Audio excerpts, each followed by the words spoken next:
கொஞ்சம் எல்லாரும் உங்கள் லைஃப்பை ஒரு நிமிஷம் ரீவைண்ட் பண்ணி பாருங்க. அப்படிலாம் எதுவும் நடக்கலை. வீடியோ பாருங்க. காலேஜை பற்றி ஒரு நிமிஷம் பேசுவோமா? எப்போ அசைன்மெண்ட் இருக்கிறானுங்க, எப்போ சப்மிஷன் வைக்கிறாங்க ஒன்றுமே தெரிய மாட்டேங்குது ஃப்ரெண்ட்ஸ். திடீர்னு பார்த்தா நாளைக்கு தான் ப்ராக்டிகல் எக்ஸாம்னு சொல்கிறாங்க. ரெக்கார்ட் சப்மிஷன், அசைன்மெண்ட் சப்மிஷன், எல்லா சப்மிஷனும் கடைசி நேரத்தில்.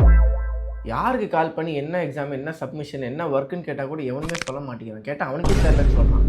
இதில் ஸ்டாஃபுங்க கேட்டாலும் ரிப்ளை பண்ண மாட்டாங்க. ஒர்க்கிங் டைமில் கேளு, அப்போ தான் ஆன்சர் பண்ண முடியும்னு சொல்லுவாங்க. அப்போ போய் கேட்டால் நான் ஒர்க்கிங்கில் இருக்கேன், இப்போயே வந்து கேட்குறேன்னு கேட்பாங்க. எங்கள் காலேஜில் மட்டும்தான் இப்படியா, இல்லை உங்கள் காலேஜ்லேயுமா? இது எல்லா தப்பும் யார் மேலேயும் இல்லை, என் மேலே தான். டைமுக்கு அப்பப்போ அந்த ஒர்க்கை பண்ணி முடிச்சிடணும். ஸ்கூல்லலாம் எவ்வளோ ஜாலியாக கெத்தாக சுற்றுவோம், ஆனால் இங்கே அப்படி இல்லை. சரி அதை விடுங்க. இன்றைக்கி காலேஜுக்கு ப்ராக்டிகல் எக்ஸாம் எழுதலாம்னு சொல்லிட்டு கிளம்பி போயிட்டுருக்கேன்.